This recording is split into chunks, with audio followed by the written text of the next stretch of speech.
I'm STEMilyK, your hostess to the world of STEM, and today I'm here with Miss Feinberg. So, Miss Feinberg, let's start with your educational background. Could you explain that whole your educational experience and if STEM influenced that in any way? Sure. Let's see, we'll go all the way back to elementary school, and I went to kind of a private, sort of a weird little private elementary school in Boulder, Colorado, and it was awesome. They did all kinds of unusual things, and so one day one of the dads said, hey, I'll teach a programming class after school. And we were all like, what's programming? Like, what are these new computer things that are here? And but I was always down for anything. And so I took the programming class and I loved it. It's a language called Logo, which is still around. And you write code and this little icon of a turtle drives around the screen drawing. And so it was the first programming I ever did. I was making pictures and I loved it. And it was the combination of like a couple of things I really loved. And so that became my hobby, basically. They had this woman come in the next year from the University of Colorado and teach a class in a language called Basic. And then I was off and running, and I could program on my own, and I would program little games, or back then to make pictures, you actually did programming to make the picture. That's awesome. It was super fun, and so then it was just something I liked to do, along with all the kind of math and science stuff I already liked to do, and so when it came time, I applied to Harvard and ended up getting in, which was amazing. And I got to Harvard and thought I was going to do mechanical engineering. I thought it'd be cool to make things and use all my math and science. And then I looked at the list of classes and I was like, oh, I don't know that I really am that interested in some of those classes. What am I going to do? And I was like, well, there's these computer science classes I can take in the meantime, and I already know I love that, and they count towards all kinds of engineering. And so I took the first intro to computer science my freshman year, and it took me all of 2 weeks to have this epiphany where I was like, oh, I should just study computer science. So I was a little slow in some ways in that way, but I studied computer science, and there was one class that I really loved that I was really excited to take, which was computer graphics, because I'm like, ooh, now I can make pictures on a whole other level. Yeah. And that class ended up being amazing, and during that class, the professor pulled out a VCR and put a VHS tape in and showed us the old Pixar short films from the late 80s and early 90s. And so this was probably in 1994, and it just blew my mind. It was like, we hadn't really ever seen computer animation, a little bit of special effects in movies, and I was like, oh man, this is like all the math, science, and code that I've been learning can come together to tell stories and create art, and that was amazing to me. And I was like, I'm going to work really hard. Someday that's what I'm going to do. I was like, that's it. That's what I want to do. So that was kind of my progression that way with education, I guess. So how has your STEM education led you to the careers that you've had in your life, and could you talk about what those have been? Well, I started at Pixar when I was 22, so it was right after getting my undergraduate degree in computer science, and so I think it's, that's the only career I've had. I've only ever worked at Pixar, really. I had one other job for 6 or 7 months after I graduated. I had various jobs, during the summer and after school and stuff, but I don't think STEM led me to the place where I worked in the baseball card shop or cleaned my dad's office or anything, but it was a very clear path to Pixar. When I was in school, it wasn't clear. There was not, the internet was just showing up. We were just getting an email. So there wasn't the same thing that there was now where it's like, I'm going to go work for some.com. I'm going to work for Google. I'm going to work for Facebook. It was like, I'm going to write banking software, or, some people, the really good people in the class, a couple classes before me, went and worked at Microsoft. That was a big deal. So it was a pretty different thing.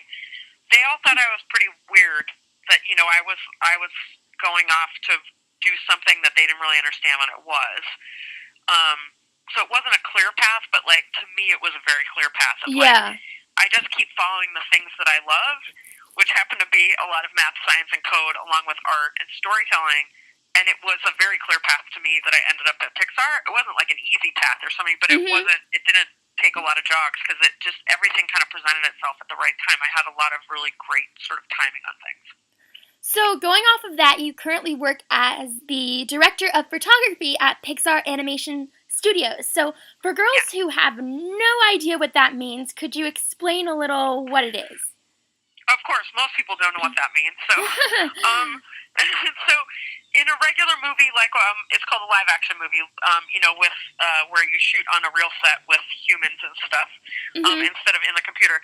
The director of photography is also sometimes called the cinematographer, and they're directing the camera and lighting. And so at Pixar, I direct the lighting because our system is very different inside the computer. We have someone who directs the camera and someone who directs the lighting. And so I'm the directing the lighting, and the lighting is the last creative step. So all of these other things happen where the story team does their thing, and then we start building these worlds inside the computer in three-dimensional space. So then the camera department goes in and starts flying Mhm. cameras through that world, and animation animates them, and special effects does their thing, and hair and cloth and crowds, and finally all that stuff comes to us, and it looks really like it has this very flat white light in it that you would never say if it was sunlit or fluorescent or candle lit or Yeah. something.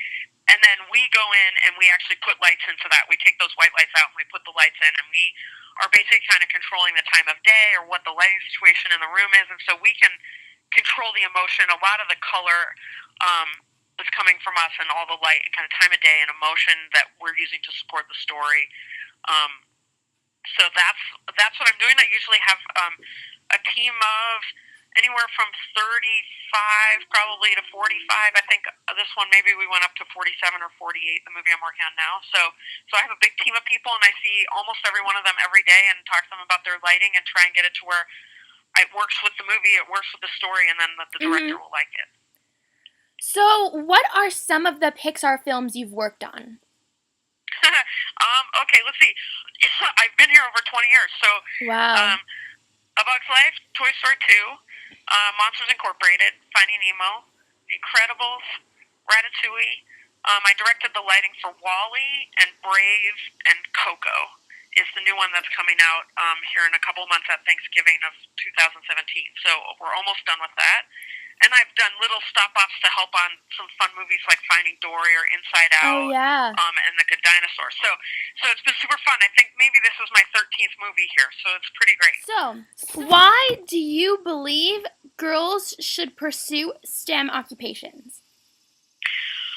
Well, I love math and science, and I think it's helped me quite a lot. The computer science thing for me, it's one of my great passions, and it's so awesome now because when you study computer science, like you aren't choosing the path you're going on. You're actually opening up pretty much now every path because there's so much code that goes into everything. Like if you just even think about your phone, every app on there is doing all kinds of different things for you, and someone had to know some computer science to write those apps. And so to me, studying computer science and knowing some math and science, that actually is like getting a secret power sort of, and because it's going to open up so many pathways in life that like where you get all this pressure to choose what you're going to do with your life, where that should be like fun and like you're dreaming of big things. This is like if you choose that, you aren't actually like narrowing things down. You're opening it up, and it allows you to keep dreaming for as long as you can, and you can sort of switch pathways because if you know coding, you can really do all kinds of. You can switch paths. You can go hard and deep into something else, and so I don't know. To me, it's the thing that opens doors all over the place, which is the most fun. Well, I want to thank Miss Feinberg for taking the time out of her day to speak with us. And again, I'm STEMilyK, your hostess to the world of STEM.